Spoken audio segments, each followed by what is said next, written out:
खेत खलियान उजड़ गए हैं, हजारों घर मलबे का ढेर बन गए हैं। 6 तारीख से 10 तारीख तक उसमें हम बारिशें जो है वो मुतवक्के हैं। अब वो जो डैम्स जिनको तोड़ा जा रहा है, अगर आप उसको जाके सर्च करेंगे तो वो डैम्स हैं जो अपनी लाइफ पूरी कर चुके हैं। सीरिया गजा में भी जो यहाँ से चैरिटी का सामान जा रहा है वो भी हिस्टोरिकल है। इसमें अगर आप 1 सेकंड भी अच्छा परफॉर्म नहीं करते तो आप सीधा हॉस्पिटल पहुँचते हैं।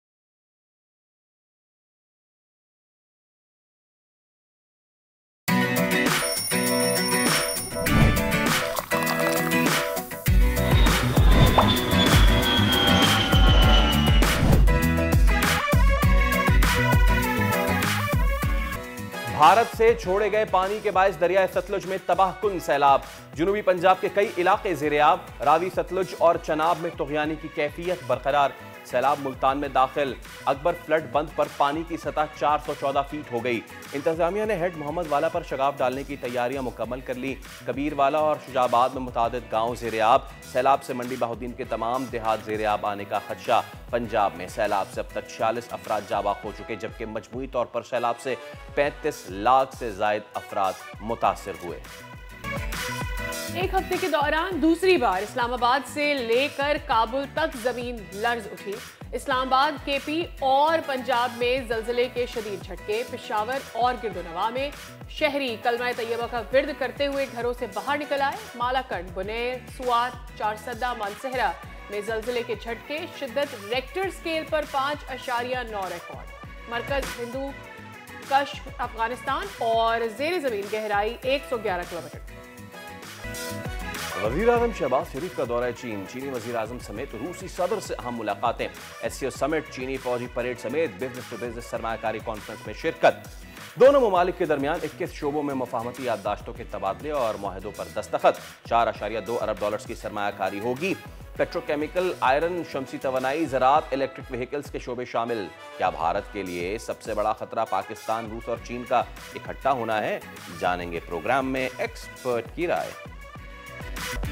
फखर का बल्ला चला तो अबरार की बॉलिंग। 3 मुल्की T20 सीरीज में कौमी टीम ने यूएई को शिकस्त देकर फाइनल के लिए क्वालिफाई कर लिया। फखर जमान 44 गेंदों पर 77 रन के साथ नुमाया रहे।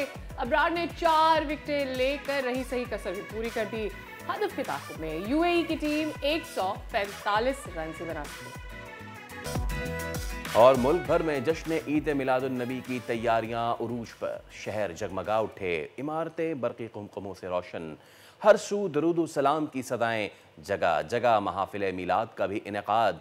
अमेरिका समेत अरब ममालिक में जश्न ईद मिलादुन नबी की खुशियाँ। दुनिया भर से आए लाखों उशाक ने रात मदीना में सब्ज़ गुंबद के साए में दरूद सलाम के विरद में गुजारी। अस्सलाम वालेकुम, खुश आमदीद। खली करे आया जी आया नू बखैर रात है। वशत के दुनिया बोल है के साथ मैं हूँ फैसल करीम। मैं हूं सादिया साहब। आज की ये सुबह रोशनी तो लेकर आई है फैसल, लेकिन सैलाब की तबाहकारियाँ हमारे अभी भी सामने हैं। अभी भी ये तबाहकारियाँ ख़त्म नहीं हुई हैं और ये सूरत हाल अभी ऐसी है जिसे हम देख रहे हैं कि ये किस नहज पर जाती है। सादिया, पंजाब में सूरत हाल कुछ यूँ है कि अब तक 46 अफराद जाँ बाक हो चुके हैं। तकरीबन 3900 से ज़ायद गाँव मुतासर हुए हैं। और सिर्फ यही नहीं, 18 लाख अफराद को महफूज मकामात पर मुंतकिल किया गया और मजमूई तौर पर 3.8 मिलियन अफराद मुतासर हुए। एब्सोल्युटली। खेत खलियान उजड़ गए हैं, हज़ारों घर मलबे का ढेर बन गए हैं, 5,16,000 से ज़ायद मवेशी भी मुतासर हुए हैं। And on the other side, Khyber Pakhtunkhwa में जो इस वक्त सूरत हाल है वो इससे ज़्यादा हौलनाक है। अगस्त के वस्त से आने वाले शदीद सैलाब और फिर लैंडस्लाइडिंग ने बस्तियां उजाड़ दी हैं। सिर्फ इसी सूबे में 320 से ज़ायद अफराद जाँ बाक हुए हैं। खातीन, बच्चे, बुजुर्ग सब ही मुतासरीन। अच्छा, इंसानी नुकसान एक तरफ ना, दरिया का कटाव है, पहाड़ी रेलों ने पुल और सड़कें बहा दी हैं, हज़ारों ख़ानदान खुले आसमान तले ज़िंदगी गुजारने पे इस वक्त मजबूर हैं। और ये सिर्फ सैलाब की तबाहकारियाँ नहीं हैं, ना सिर्फ सैलाब बल्कि ज़ल्ज़ले भी आ रहे हैं और मुतवातिर अपना गज़ब ढा रहे हैं। इस्लामाबाद से लेकर काबुल तक ज़मीन लरज़ उठी है और दुनिया के दूसरे खित्ते भी कुदरती आफात की जद में आ गए हैं। Valid point. 2025 के आगाज़ से लेकर अब तक देख लेना सादिया, तो कुदरती आफात के हमने ऐसे ऐसे हादसात देख लिए हैं जो तारीख में कमी मिलते हैं। अगर एक एक करके इसको बताएं, म्यांमार में जलजला आया, 4,500 हलाक हुए, 11,000 जख्मी, $12 बिलियन का नुकसान हुआ। बिल्कुल। फिर तिब्बत, चीन में जलजला आया, 126 से जायद वहां पर अमवात रिपोर्ट हुई। And on the other side रूस के इलाके किमाशानका में 8.8 शिद्दत का जो जलजला आया। नाइजीरिया के शहर जो है मोकोवा, वहां पर सैलाब है, 500 से जायद वहां पर अमवात हो चुकी है। हजारों घर तबाह हुए हैं। जनूबी कोरिया में सैलाब आया, 19 अमवात, 13,000 अफराद बेघर हुए। हिंदुस्तान के कई सूबे बारिशों और लैंडस्लाइडिंग में मुतासिर हुए हैं। Not to forget America. Exactly. Los Angeles में तकरीबन $53 बिलियन का नुकसान रिकॉर्ड किया गया आग की वजह से वहां पर। और ये वो मतलब ये सिर्फ अदाद-ओ-शुमार नहीं है फैसल, लाखों गमों आंसुर उम्मीदों की कहानियां भी हैं। अच्छा, अब now coming to the Pakistani context ना, सवाल अब ये है कि ये पानी जो पाकिस्तान में सैलाब आया है, कहाँ कहाँ अब भी खड़ा है, कितने ख़ानदान बेघर हैं, हुकूमत और इदारे किस हद तक रिलीफ पहुंचा पाए हैं। एंड आई थिंक फैसल सबसे बड़ी बात यह है कि वो कौन से ऐसे गुमनाम हीरोज हैं जिनका हमें नहीं पता होता। उन शेफर्ड्स का ही अगर हम जिक्र कर लें, मुश्किल हालात में उन लोगों ने जिस तरह से अपने गाँव के गाँव बचा लिए हैं जी, they are the unsung heroes actually. Right from उन शरवाहों से जिन्होंने गिलगित में लोगों की जानें बचाई, टू द रेस्क्यू वर्कर्स जो कि साउथ पंजाब तक इस वक्त फैले हुए हैं और अब सिंध में भी इसका खदशा है, तो वहाँ तक वो तमाम तर लोग जो है they deserve to be held. तो आप सबका बहुत शुक्रिया, लेकिन अभी भी काम बहुत बड़ा है, काम बहुत बाकी है। जब हम बात कर रहे हैं काम बहुत बाकी है कि, तो गुजरात से हमारे नुमाइंदे नवाज़िश अली हमारे साथ मौजूद है, क्योंकि भारतीय आबी जारहियत है जहां पंजाब के दीगर अजला को मुतासर किया है, वहीं पर ज़िला गुजरात में दरिया चनाब के किनारों पर आबाद थे 83 देहात, उनको भी अपनी लपेट में ले लिया। बिल्कुल, सैलाबी सूरत हाल जान लेते हैं। हमारे साथ हमारे नुमाइंदे मौजूद हैं। कितना जानी नुकसान रिपोर्ट हुआ है, नवाज़िश अली ये बताइएगा, इस वक्त ग्राउंड पे क्या सिचुएशन आपको नज़र आ रही है? जी बिल्कुल, सैलाब की जो तबाहकारियाँ हैं उसने गुजरात में भी जो है वो बहुत ज़्यादा नुकसान पहुंचाया है।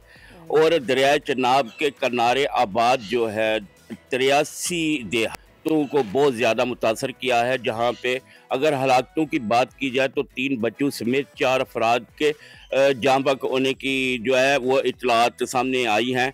और इसी तरह जो है 262 जो जानवर हैं वो भी इस सैलाबी रेले की नज़र होकर जो है वो हलाक हो चुके हैं, जबकि 500 के करीब जो है वो जानवर इस पानी में बह चुके हैं।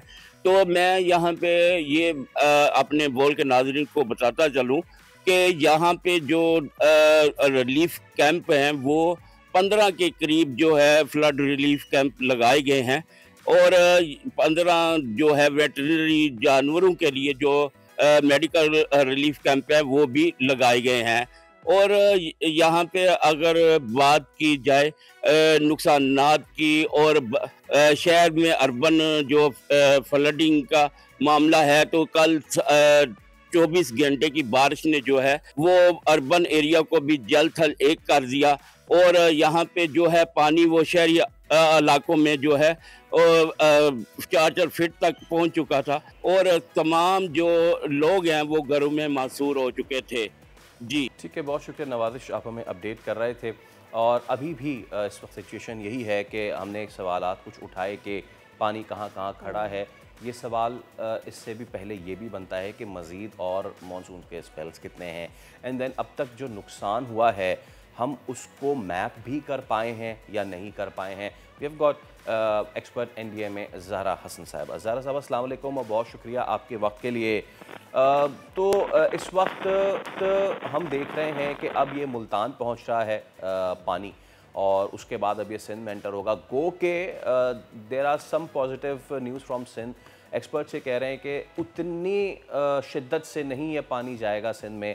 What is the reality? अभी देखें, जो हमने नोवे स्पेल में जो इसका इम्पैक्ट देखा है वो नॉर्थ ईस्टर्न साइड में काफ़ी स्ट्रॉन्ग था, स्पेशली जो हमारे ईस्टर्न रिवर्स हैं सतलज, रावी और चिनाब, वहाँ पे जो है इसका आउटफ्लो जो है वो हिस्टोरिकल सर्ज तक भी गया है। लेकिन जैसे कि अभी जो नॉर्थ ईस्टर्न साइड पे जो है सिस्टम जो है वो अपनी इंटेंसिटी जो है यानी बारिशें जो हैं वो मैक्सिमम जो है 90% कंज्यूम हो चुकी हैं नॉर्थ ईस्ट साइड पे, और अभी 6 तारीख से जो है साउथवर्ड मूव करेगा।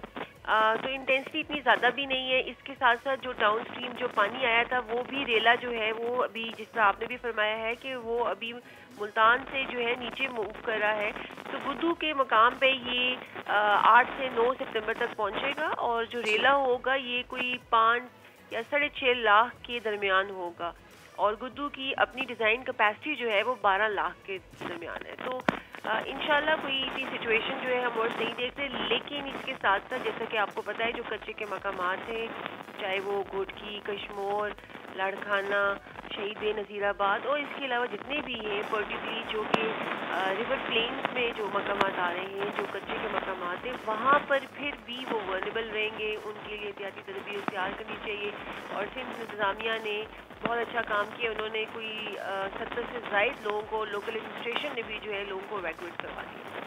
अच्छा, ठीक है। ज़ारा, आई वुड रिक्वेस्ट कि हम आपको दोबारा रिकनेक्ट करते हैं, because there is some distortion in the line, और क्योंकि आप इस वक्त इंपॉर्टेंट पर्सन राइट नाउ जो लोगों को इन्फॉर्मेशन फराहम कर रही हैं, सो मीनवाइल भी कनेक्ट ज़ारा जो उन्होंने बात की कुछ हौसला अफजा कि सिंध में इतनी शिद्दत से नहीं आएगा, लेकिन what I was going to ask her next was कि अगर तो मज़ीद मानसून की अब पेश गोई है, बिकॉज सितंबर मिड तक पेश गोई थी, अगर एक और स्पेल आता है खाकम बदन तबाही वाला, तो फिर उससे क्या असर पड़ेगा सिंध पे? क्या ये पानी का बहाव उतना ही होगा या इससे बढ़ जाएगा, और अगर बढ़ गया तो फिर उसमें हमारी तैयारियां क्या हैं? राइट, एंड आई थिंक अभी किसी भी जगह पर बारिश होगी। Zahra, as we were discussing, जब आपको हम दोबारा कनेक्ट कर रहे थे कि क्या अगर मज़ीद बारिश होती है, क्या सिंध के लिए कोई प्रेडिक्शन इस तरह की है कि सूरत हाल मज़ीद या सुपर फ्लड की तरफ वापस जा सकती है? जी बिल्कुल, हमने इसका एक बड़ा डिटेल एनालिसिस किया है। ये लो प्रेशर सिस्टम जो है वो इंडियन गुजरात में डेवलप हुआ था, और then it is moving towards the Pakistan, particularly जो हमारा ईस्टर्न सिंध और सदर्न सिंध की साइड जो कोस्टल एरिया पे है, उसकी इंटेंसिटी जैसे कि मैंने आपको बताया 6 तारीख से 10 तारीख तक उसमें हम बारिशें जो है वो मुतवक्के हैं, और उसकी जो इंटेंसिटी होगी वो मॉडरेट टू हेवी होगी। और जैसे कि आपको पता है वो प्लेन एरिया है, और वहाँ पर जो है वो 50 मिलीमीटर बारिश भी जो है वो रेन इमरजेंसी, लोकलाइज्ड फ्लडिंग और अर्बन फ्लडिंग कॉज करती है। तो आई थिंक लेकिन इतनी सिचुएशन जो है रिवर एंड फ्लडिंग जो है वो इंशाल्लाह अल्लाह पाक खैरियत करेगा, वो हम एक्सपेक्ट नहीं कर रहे हैं, क्योंकि गुद्दू की कैपेसिटी के दरमियान रिवर एंड फ्लडिंग रहेगी, लेकिन ये जो बारिशें होती हैं उसकी वजह से माइट भी वहाँ पर जो है वो रेन इमरजेंसी, अर्बन फ्लडिंग के जो हैं वो जो लोकलाइज इवेंट्स होते हैं वो हो सकते हैं। अच्छा, एक और चीज़ हमने इसमें ज़रा कोशिश की है फोकस करने की on different aspects. Food security is one of them. क्या हमने ये मैप किया है अभी तक? क्योंकि it is too early to map this, but still हमें अंदाज़ा भी है कि हम अगले साल में जो हमारी ये सारी ज़मीन ख़राब हुई है, अगर आप धान की फसल की बात करें उसके लिए तो अच्छा है कि चले पानी आ गया, लेकिन other than that the cotton and other things, चाहे फूड क्रॉप हो चाहे स्टेपल क्रॉप हो, शॉर्टेज होनी जा रही है अगले साल। सॉरी, मुझे आपकी आवाज़ में, आप एग्रीकल्चर सेक्टर की बात जी जी जी जी जी यस। अच्छा बिल्कुल, मैं अब आपको इस हवाले से बताऊं, अभी तक देखें जो कि अभी एनालिसिस इनिशियल जो किया गया है उसमें काफ़ी एकड़ यानी लाखों एकड़ जो है, चाहे वो स्टैंडिंग क्रॉप जितनी भी हैं वो डैमेज हुई है, लेकिन अभी इसकी जो असेसमेंट होनी है, जैसी ये सिचुएशन जो है फ्लडिंग सिचुएशन जो है ये नॉर्मलाइज होगी, तो फिर प्रॉपर इसकी जो है असेसमेंट होगी, चाहे वो एग्रीकल्चर सेक्टर हो चाहे वो इंफ्रास्ट्रक्चर हो। अब इसके हवाले से जी जी जी जी अब इसकी एक चीज़ तो हमें मेंटली प्रिपेयर रहना चाहिए कि ये हमारे लिए इकोनॉमिकल हिट तो है। अब in the future are we planning something ताकि ये जो आने वाले सैलाब हैं, जो चाहे वो ग्लेशियर्स का पिघलना है या ग्लोबल वार्मिंग में मॉनसून के स्पैन को लंबा होना है, उसके बाद हमने क्या प्लानिंग कर रखी है ताकि हम अपने नुकसान को कम से कम कर सकें। हम उसे इग्नोर नहीं कर सकते, हम उसे दरगुजर भी नहीं कर सकते, लेकिन एट द सेम टाइम हमें प्लानिंग करनी होगी ताकि हमारे लोग कम से कम अफेक्ट हो, और फिर वो जो रिवर बेड्स पर रहने वाले लोग हैं उनके लिए हमारा क्या प्लान है वो भी हमें देखना होगा। सादिया, रिवर बेड्स पे के जो एम्बैंकमेंट्स हैं वहाँ पे जो लोग रहते हैं वो तो सालों से रहते आए हैं, वो तो खाली करके चले जाएंगे, वापस आ जाएंगे, but the real issue is जो कि अब हम ज़हरा हसन साहिबा से डिस्कस भी करेंगे। ज़हरा, हमने जो ये इस बार कैटास्ट्रॉफी देखी है ना, ये कैटास्ट्रॉफी ऐसी नहीं है कि आबादियों पे पानी चढ़ गया। ये कैटास्ट्रॉफी थी कि वो आबादियाँ जो हमने दरिया के राह में चढ़ा दी थी, दरिया वापस आया और उन आबादियों को ले गया और दरिया अपनी दोबारा नॉर्मल जो रूट था उस पर चला गया।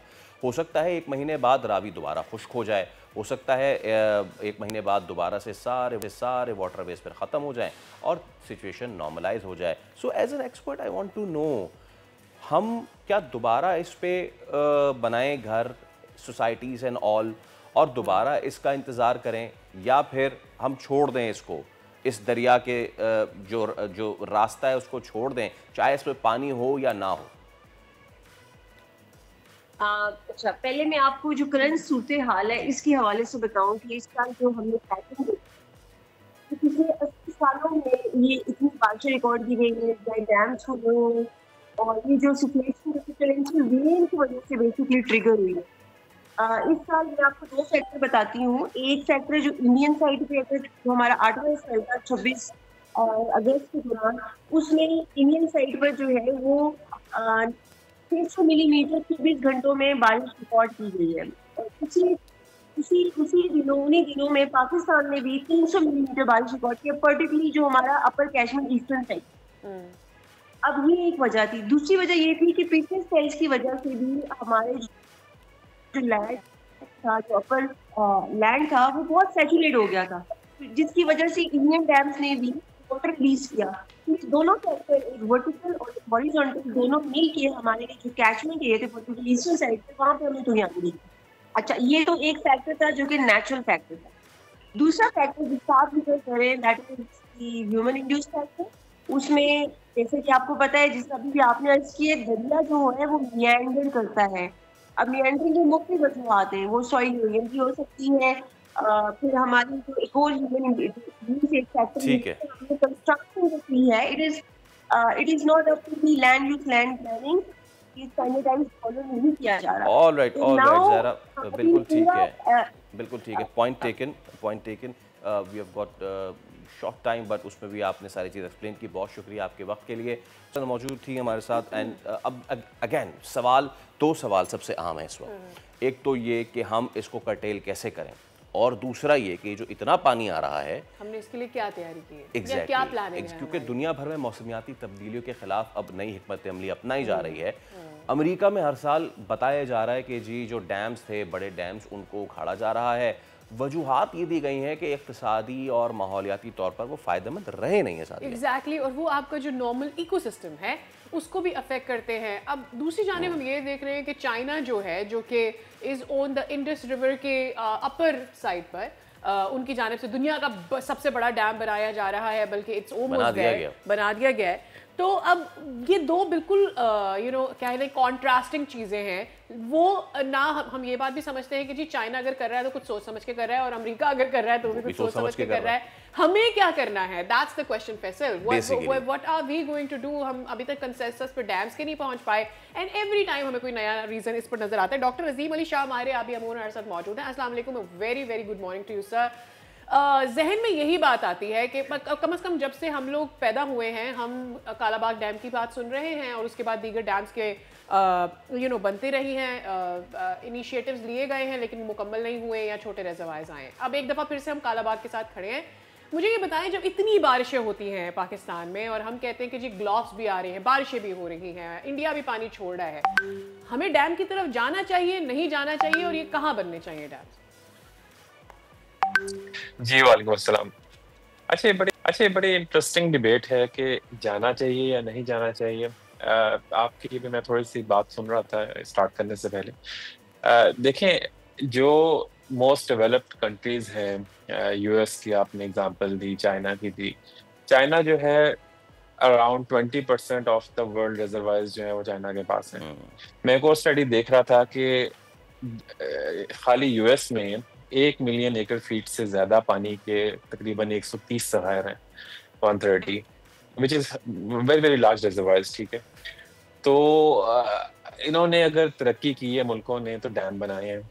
ठीक है, इसकी जो काउंटर डिबेट चल रही है वो ये है कि लेट द रिवर्स फ्लो, आप नेचुरल इकोलॉजी को डिस्टर्ब ना करें, और देखें जी यूरोप में, यूएस में जो है ना लोग जो उन्होंने एक्सपीरियंस किया, अब वो डैम्स को अबैंडन कर रहे हैं, यानी तोड़ रहे हैं।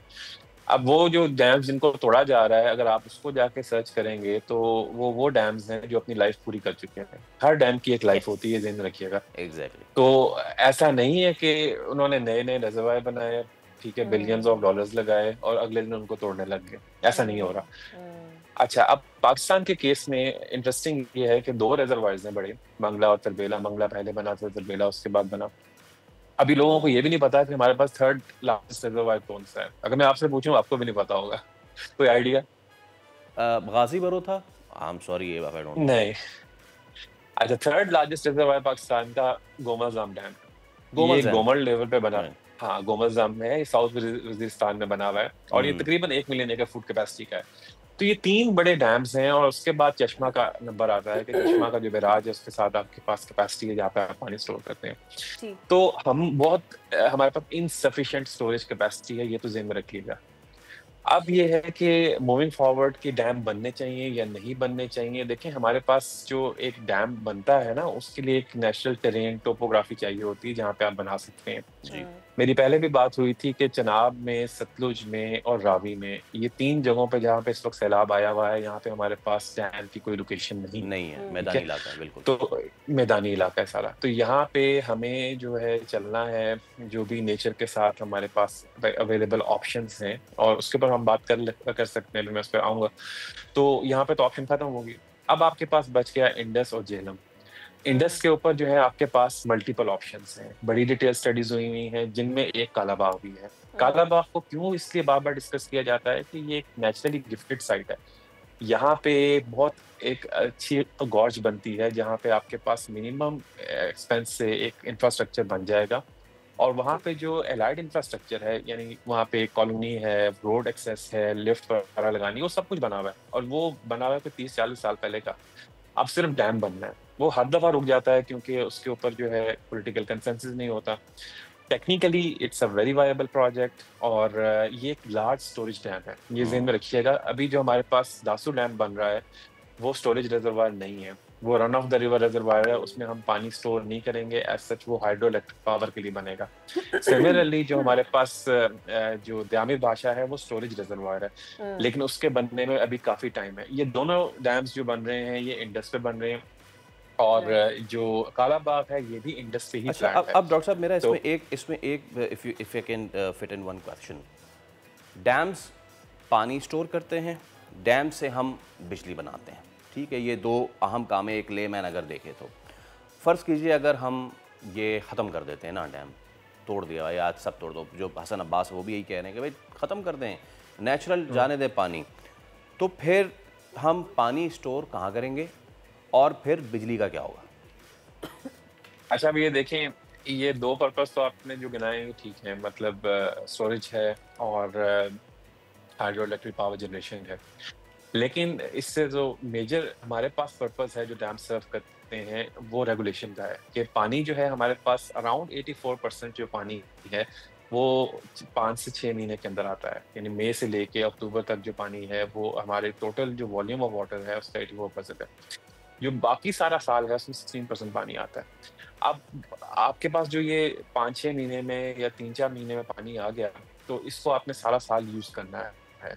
उस पानी को यूज करने के लिए जो रेगुलेशन का सिस्टम है, वो डैम्स के थ्रू होता है। अब अगर आप डैम्स को ख़त्म कर दें फॉर इंस्टेंस, तो हमारा जो पूरा फूड सिक्योरिटी का निज़ाम है मुल्क के अंदर, वो कोलैप्स कर जाएगा, क्योंकि आपका जो largest canal contiguous irrigation system, या आप लिटरेचर में जाएं तो हर जगह कोड होता है, वो सारा का सारा डिज़ाइन इससे हुआ है कि डैम्स हैं, उसके आगे बैराजेस हैं, और बैराजेस से कैनाल्स निकलती हैं, और उससे वो पानी लेके जाती हैं जो फार्म लेवल है वहाँ तक। तो ये सारा सिस्टम कोलैप्स कर जाएगा। तो हम ये अफोर्ड नहीं कर सकते। या तो हम मतलब एक रेडिकल शिफ्ट करें कि जी हमने अपना कैनाल सिस्टम भी ख़त्म करना है, इसलिए जो है हम लोग डैम्स को ख़त्म करेंगे, और उससे पहले जो प्री कॉलोनियल टाइम था उस पर जिस तरह से इनंडेशन कैनाल्स होती थी, जब पानी आया वो पानी फैल गया, और फिर जब वो पानी चला गया तो वो सुकड़ गया, तो हम उस पर जाएंगे, विच इज़ नॉट पॉसिबल। ये मैं नहीं होता हुआ देख रहा कि ऐसा होगा नहीं। अब हमें करना ये है कि जहाँ पे ऑप्शंस हैं उसको यूटिलाइज करें, और जहाँ पे ऑप्शंस नहीं हैं उसको आप जो है फ्लड प्लेन मैनेजमेंट उसकी करें। जिस तरह मैंने आपको बोला कि चनाब में, रावी में, सतलुज में हमें जो है जो एनक्रोच्ड एरियाज हैं, जो रिवर का बेड होता था उसके ऊपर सेटलमेंट्स हो गई, उस पर एग्रीकल्चर हो रहा है, उस पर सोसाइटीज़ बन गई। इसको तो फौरी तौर के ऊपर हमें एक एक्शन लेना पड़ेगा और इसको जो है हमें रीसेटल करना पड़ेगा, यानी हमें इसकी स्पेस देनी पड़ेगी जहाँ पे रिवर को फ्लो करना चाहिए। तो ये तो है। अब इसके अलावा बहुत सारे मैकेनिज्म्स हैं। If you have time I can talk about that. ठीक है डॉक्टर साहब, अब I am really sorry, we'll have to end this segment over here, but we definitely would get back to you on this, because अभी एक जो सिंध का delta वाला सवाल है वो ही रह गया, एंड आई रियली वांट कि वो हमारे पास आपसे वो ज़रूर उसका जवाब ले सकें। फिल वक्त आपका बहुत शुक्रिया for giving us you know precious information that you shared with us. अच्छा जी, चलिए अभी एक लेते हैं ब्रेक, उसके बाद दोबारा हाजिर होंगे इससे विदा।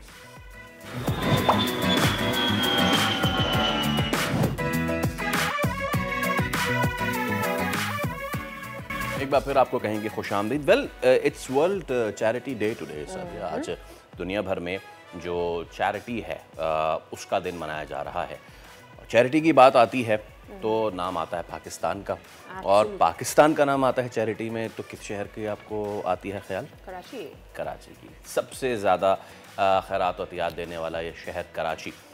वैसे जो ये खैरात है, सदक़ात हैं, ये इंसानी हमदर्दी, आलमी यकजहती का मज़हर है जो अफराद को एक मुनसिफाना और मजबूत माशरा बनाने में यकजा करती है। और ये सिर्फ माली मदद तक महदूद नहीं है, बल्कि रज़ाकाराना तौर पर लोग खिदमात देते हैं तालीम देने के लिए, सेहत देने के लिए, सकाफत के फ़रोग के लिए, या फिर ख़ास तौर पर वो कमज़ोर तबकात जिनको तहफ़्फ़ुज़ की ज़रूरत है उनको सिक्योरिटी फराहम करने के लिए भी। एब्सोल्युटली। तो अक़वाम मुत्तहिदा ने भी 5 सितंबर को वर्ल्ड चैरिटी डे करार दिया है। By the way Mother Teresa की वफ़ात का दिन भी है, उनसे बढ़ के there is no philanthropist when it comes to the world affairs. लेकिन पाकिस्तान में भी फिलैंथ्रोपी जो है वो उसमें कई ऐसे बड़े बड़े नाम हैं, कई दरख्शां सितारे हैं जिन्होंने जो है पूरी दुनिया में पाकिस्तान का नाम ऐसे रोशन किया कि पाकिस्तान वो कौम है जो दर्द दिल रखती है। तो इसी सब पे हम ज़रा बात कर लेते हैं कि हम जो है वो इतना इसमें पेश हैं, और इस कॉन्टेक्स्ट में भी ख़ास तौर पे ख़वातीन हज़रात कि आजकल जो सैलाबी सूरत हाल आई हुई है, हम कोशिश करेंगे कि इस मुद्दे पे भी बात करें कि वो तमाम तर पाकिस्तानी जिन्होंने हर बार अपने भाइयों की खुल के मदद की है, इस बार वो कैसे पीछे रहें। CEO सैलानी वेलफेयर ट्रस्ट मोहम्मद गजालसी साहब हमारे साथ मौजूद हैं। अस्सलाम वालेकुम सर, और बहुत शुक्रिया आपके वक्त के लिए। दिन है आज वर्ल्ड चैरिटी डे, और आपको पता है कि पाकिस्तानी कराची में रहने वाले लोग बड़े दिल खोल के तमाम तर जो है खैरात करते हैं और सदक़ात करते हैं, अतियात करते हैं। रिमेंबर 2005 का वो ज़ल्ज़ला जिसमें कराची वाले उमड़ आए थे और PF बेस फैसल पे तो रश लग गया था। मैं चाहूँगा आज के दिन के हवाले से आप सबसे पहले तो कुछ अपने तासुरात का इज़हार कीजिए। अस्सलाम वालेकुम भाई, बहुत शुक्रिया बोल TV का सैलानी वेलफेयर को लेने का यहाँ पर। इसमें कोई दो बातें नहीं है कि अगर कहीं भी पाकिस्तान के लिए कोई बेहतर बात की जाती है तो वो चैरिटी के हवाले से की जाती है कि पाकिस्तानी कौम चैरिटी देने में भी सबसे आगे होती है। कहीं भी आता है, आपने तो 5 ज़ल्ज़ले इधर की बात की, पाकिस्तान वाली 2005 वाली, इवन सीरिया, गजा में भी कभी जो यहाँ से चैरिटी का सामान जा रहा है वो भी एक हिस्टोरिकल है। जितना सीरिया में सामान गया, तुर्की के ज़ल्ज़लों में गया, पाकिस्तान तो हमेशा पेश रहता है। और ये डे के हवाले से जो आज आपने प्रोग्राम रखा, इस पे आपको मुबारकबाद। Thank you so much. अच्छा गजाल साहब, अभी भी already we are going through, हमारी एक सिचुएशन कैटास्ट्रॉफिक हुई हुई है, चाहे वो पंजाब हो, इससे पहले हमने खैबर पख्तूनख्वा को स्ट्रगल करते हुए देखा, और अभी भी वहाँ पर सूरत हाल कुछ ऐसी है कि हमने वहाँ पर ज़ल्ज़ला विटनेस किया है इस्लामाबाद में। There has been an ongoing situation जहाँ पर लोगों को ज़रूरियात हैं और लोगों को मज़ीद मदद की भी ज़रूरत है और तहफ़्फ़ुज़ की भी ज़रूरत है, जो कि हमारा एक कल्चर है पाकिस्तान का, जिस तरह से हमारे यहाँ सोसाइटी लिवर आउट करती है। ऐसे में भी I think there is more charity that is needed right now, more help is needed right now, और इन ऑर्गेनाइजेशन का रोल भी। चैरिटी की डेफिनेशन चेंज हो गई, इस तरह हालात ख़राब हो रहे हैं। अभी जो सवात वगैरह में हुआ जी, वहाँ पे तो चैरिटी की डेफिनेशन चेंज हो गई है। वहाँ पे तो लोगों को बिल्कुल एक नई लाइफ देनी पड़ेगी आपको। और जिस तरह सैलाब ने भी डिस्टर्बेंस करी है, सैलानी वेलफेयर ट्रस्ट तक 45 छोटे बड़े इलाकों में काम कर रहा है सैलाब के हवाले से, और मुसलसल रोज़ाना हमारी टीम्स काम कर रही हैं। देखिए इस वक्त हमें ना उनको दोबारा पाँव पे खड़ा करने की जरूरत पड़ेगी। अभी तो वो लोग निकल जाएंगे, इस वक्त जो भी पानी था वो निकल रहा है, मगर जिस तरह उनके माल मवेशी डूब गए हैं, घर बिल्कुल डिस्टर्ब हो गए। हमारी टीम सबसे पहले जब हम लोग सवात पहुंचे थे, हमारे चेयरमैन हजरत बशीर फारूकी साहब खुद गए थे, तो वहां तो बहुत बड़ा डिजास्टर था ना, मतलब इतने बड़े बड़े पत्थर और इस तरह गिरे हैं, तो वो बहुत बड़ा डिजास्टर था। तो वो तो एक एक खानदान के जब 24 लोग चले जाएं तो पीछे क्या रह जाता है। गजाल साहब, जैसे आपने बात की कि ये सिर्फ माली इमदाद का मामला नहीं है, चैरिटी खाने की फराहमी से लेके घरों की रिकन्स्ट्रक्शन तक ये बहुत बड़ी ड्राइव होती है। मैं अगर घरों की ज़रा बात करूं, क्योंकि आप लोग ऑन ग्राउंड होते हैं, सबसे ज़्यादा नुकसान गजाल साहब उन घरों को होता है जो कच्चे हैं, शतीर जो है उनकी लकड़ी के बनाए होते हैं, जो गिर जाते हैं। सो माई क्वेश्चन इज़ कि हाँ, हम जब चैरिटी कर रहे होते हैं, आप लोग जब कर रहे होते हैं, तो इस बात का ख्याल रखा जाता है कि भाई अब उनको ऐसी कंस्ट्रक्शन दी जाए कि आने वाले दिनों में अगर दोबारा कोई खुदा ना खासा चीज़ होती है तो वो घर मजबूत रहें। जी, हमने इस बात का बहुत खास ख्याल रखा जब अभी लास्ट हमने सिंध के काम किया था। आपको पता है लास्ट ईयर भी सिंध में बहुत बड़ा फ्लड्स आए थे, 2 साल पहले भी। तो हमने कंस्ट्रक्शन करते हुए ज़मीन में जब घर बनता है तो प्लिंथ बहुत गहरी डाली, ताकि घरों को अब हर साल दोबारा घर बनाना ना पड़े। तो कोशिश आर्किटेक्चरल मदद से, स्ट्रक्चरल इंजीनियरिंग की मदद से कि जितने भी घर बनाए हैं उनकी प्लिंथ बड़ी मजबूत डाली है। और ये बहुत शुक्रिया गजाल साहब, आपने हमारे प्रोग्राम के लिए वक्त निकाले। यकीनी तौर पर आप जो काम कर रहे हैं उसके लिए हम आपकी तारीफ़ करना चाहते हैं और आपको कहना चाहते हैं कि आपका बहुत शुक्रिया कि आप लोगों की मदद कर रहे हैं। लेकिन हमें ये सोचना होगा कि जो हम चैरिटी कर रहे हैं, जहाँ पर वो इस्तेमाल हो रही है, उसकी स्टेबिलिटी क्या है, उसका फ्यूचर क्या है, लोगों की मदद कैसे उससे मज़ीद हो सकती है। और सिर्फ सैलानी नहीं, वो तमाम तर इदारे, वो तमाम तर इदारे जो काम कर रहे हैं, हम आपको सलाम पेश करते हैं। एक ब्रेक ले, उसके बाद हाजिर होंगे। Stay with us.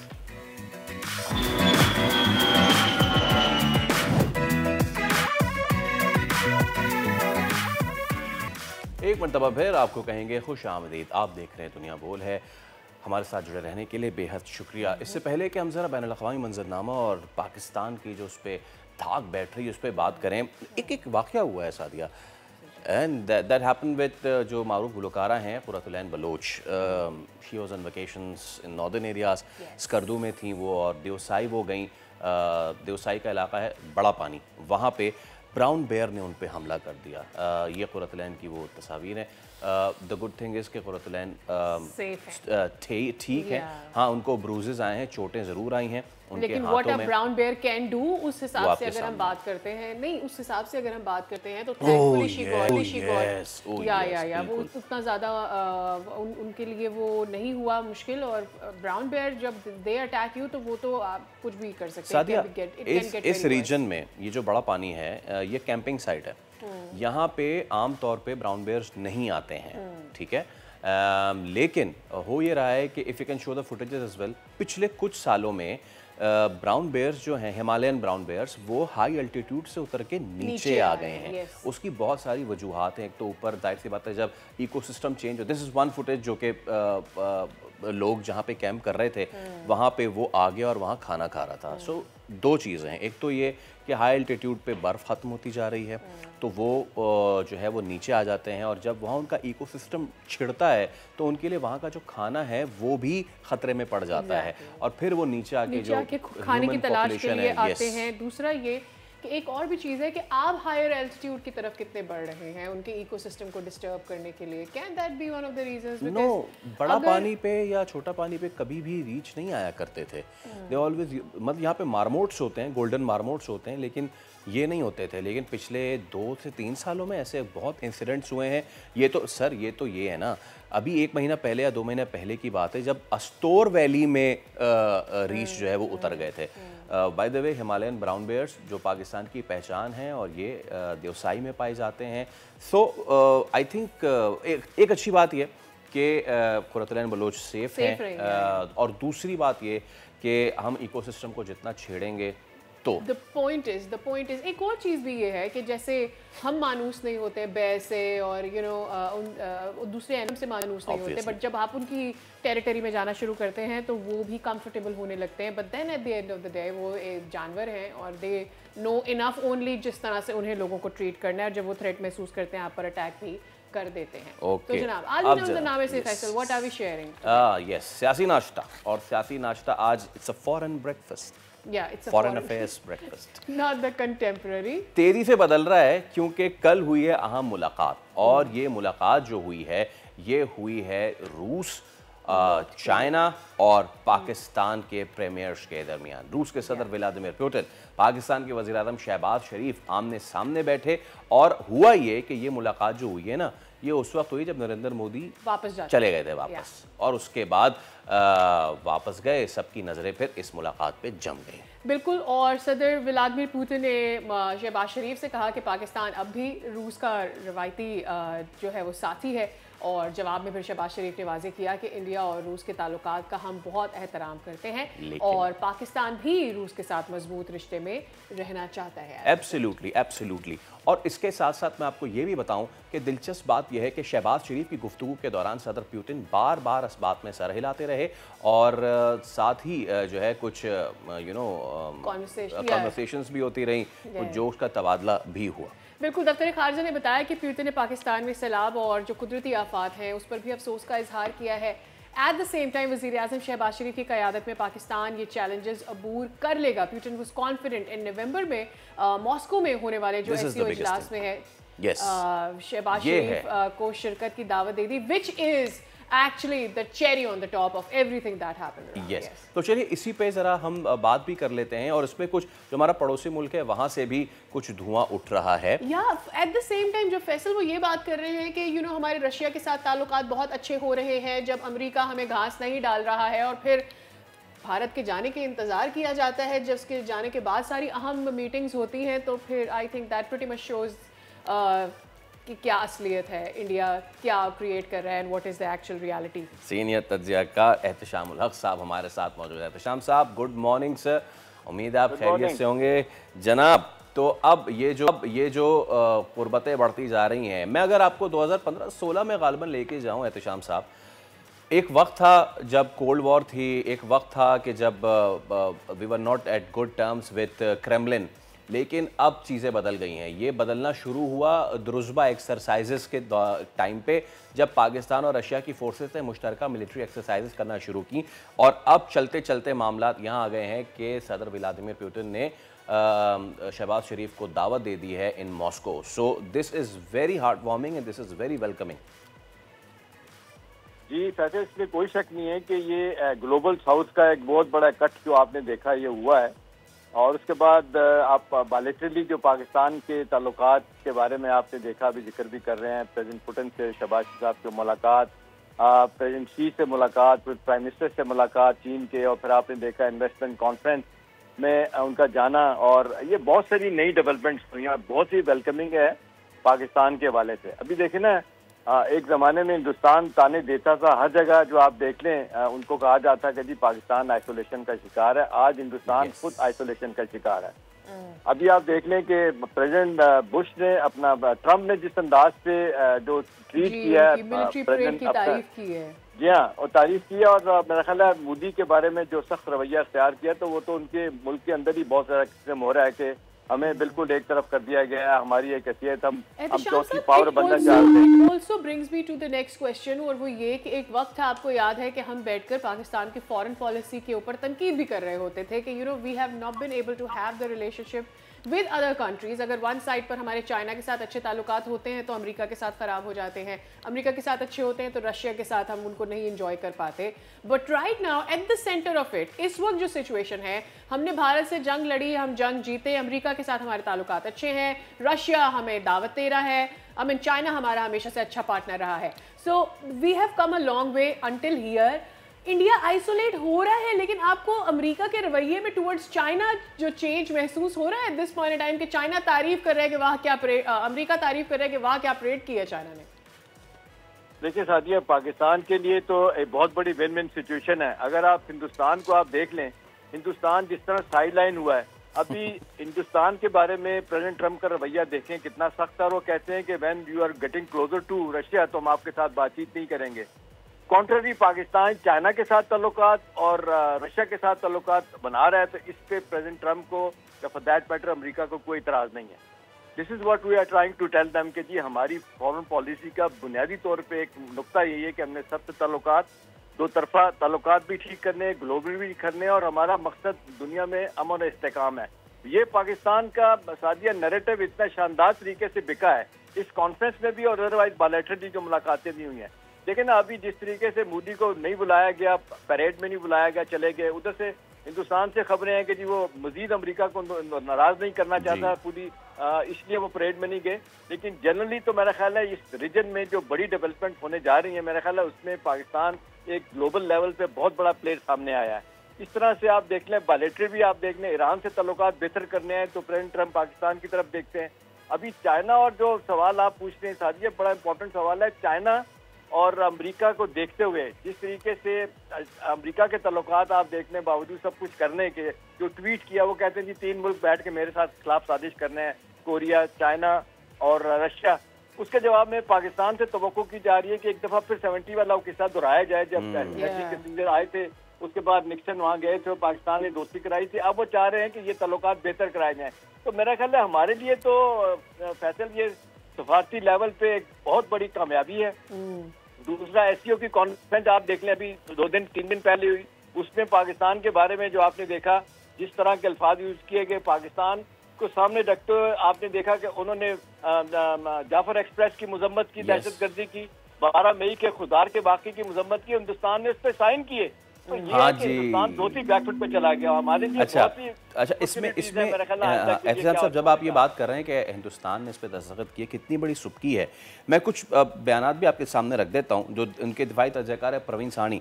वो कहते हैं कि भाई ताकत का नया मरकज़ अब ग्लोबल साउथ है और भारत को पाकिस्तान, चीन, रूस और ईरान जैसे ममालिक के साथ ताउन किए बगैर मुस्तकबिल के आलमी निज़ाम की मुश्किलात का सामना होगा।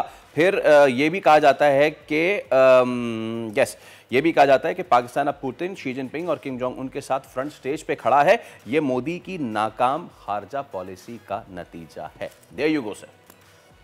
देखिए फैसल, बिल्कुल परवीन सामानी और उसके बाद और लोग उनके जो इंडिपेंडेंट ऑब्जर्वर हैं या तजियाकार हैं, वो तो इस वक्त यही कह रहे हैं कि जी बीजेपी की 14 साल की हुकूमत ने हमें बिल्कुल ज़मीन पर ला के खड़ा कर दिया है। अभी गुजरात के इलेक्शन में भी हारने वाले हैं, जो उसके बाद बाकी रियासतों के इलेक्शन होने हैं और फिर जनरल इलेक्शन में बहुत बुरा होता नजर आ रहा है। वही बीजेपी जो 100 साल तकरीबात मनाने के लिए आई थी और वो